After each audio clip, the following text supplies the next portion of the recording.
Hello and welcome to this video that will show you how to work with the Excel absolute referencing.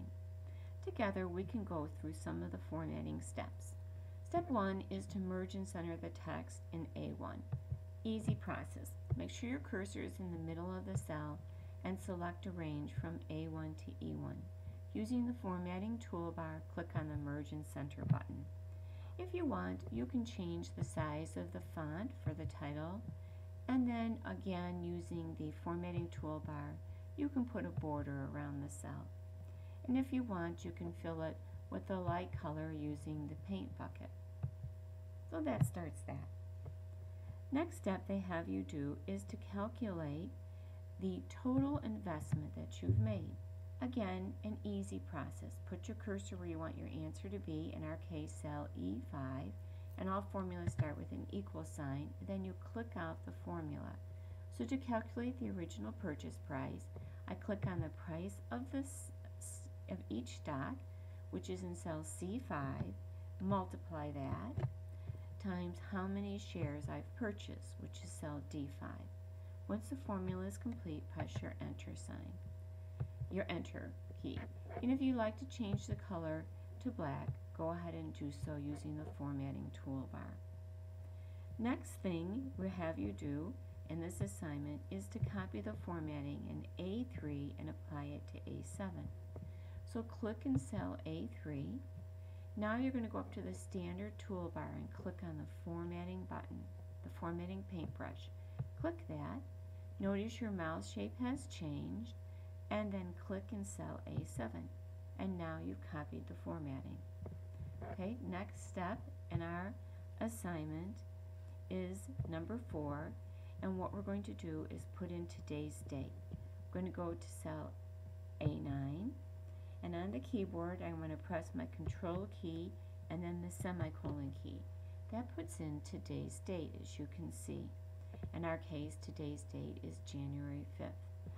Press my enter key, and now I can change the color to black, and then I can use my fill handle, which is in the lower right hand corner of my cell, and pull that down so I'll have my dates in a consecutive manner.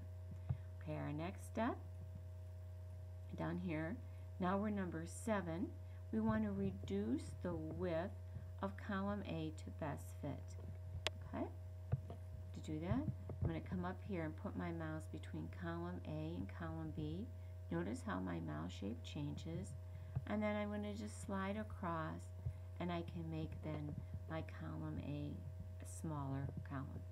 Okay, let's see what's our next step. I'm going to scroll down here, and now it says to place my cursor in cell C9, and I'll be creating a formula with absolute referencing. So let's figure out what that means. Put my cursor in cell C9. Now I want to figure out if I'm making money or losing money while I own my stock.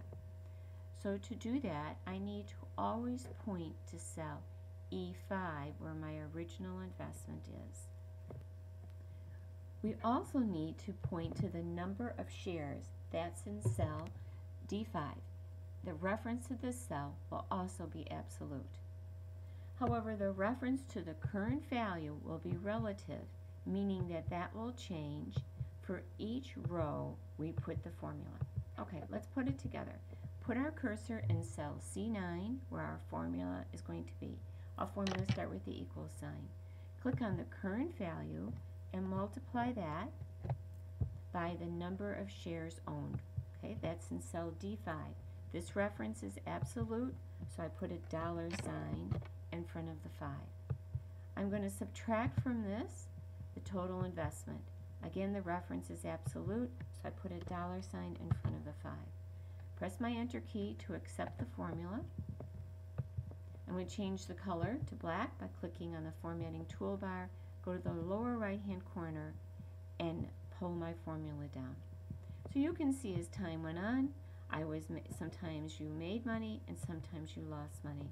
If you double click on the formula, you can see that the reference to the current value changed, so that was relative.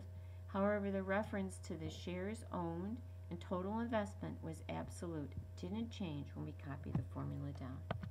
Now repeat this process for your Google stock and your Microsoft stock. Thanks for listening.